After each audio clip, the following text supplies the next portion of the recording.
I will never forget my visit to Yad Vashem, the Holocaust Remembrance Museum in Jerusalem. When you tour this museum, you're gripped by these incredibly tragic stories. You see their faces, you know their names, you learn how they died, and you can't help but ask yourself the question, how could God allow such evil? Where is God in this incredibly tragic story? I've been studying the Holocaust for 20 years, and I have to say it doesn't really get any easier.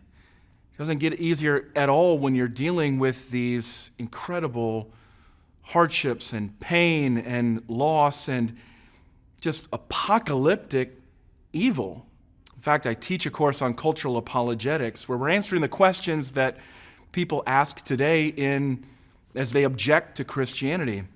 And I have my students write a sermon in the end that incorporates the most difficult objection to Christianity that they can imagine. And as the teacher, I have to go first. And this is the question that I pose, especially through the suffering of innocent children. How can God allow such evil? Where is He when this is happening?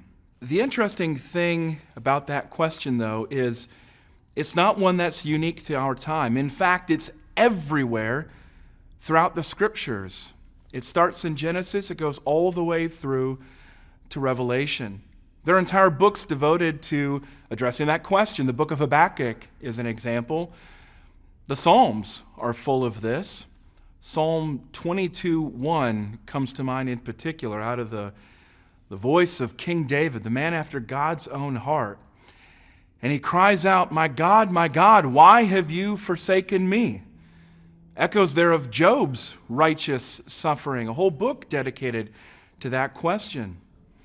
But not only does this come from the lips of King David, but they actually come from the lips of the Son of God himself, hanging in agony on a cross. My God, why have you forsaken me?" One of the things that I notice with that question is that we don't always get an answer of why, but we do always get an answer to the question of where to look, where to find God amid such evil.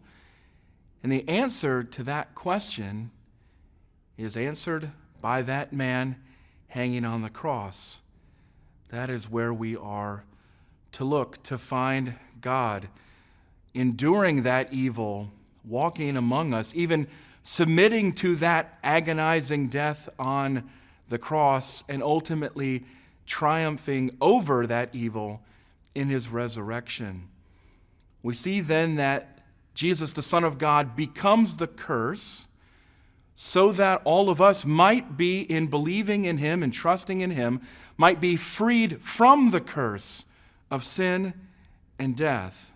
And so a passage that stands out to me is in 2 Corinthians chapter 5 and verse 21.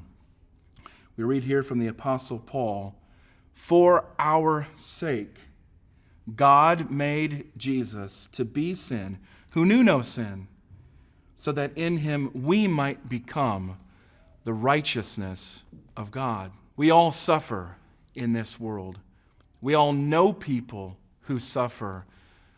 Everyone we love, everyone we know will ultimately die. This is the incontrovertible truth of life, that it will end in death.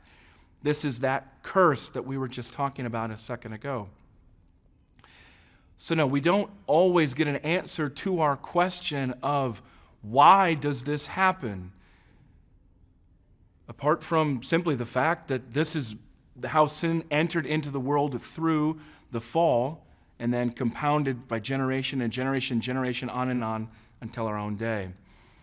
So beyond that, we don't usually get specific answers of why, but we do get an answer to the question of where. And the where we look in that moment is that whatever you might say about evil in this world, you can't ever say that God doesn't understand, that he doesn't care, and it hasn't done something about it. Because after all, he has sent his one and only Son to put death to death.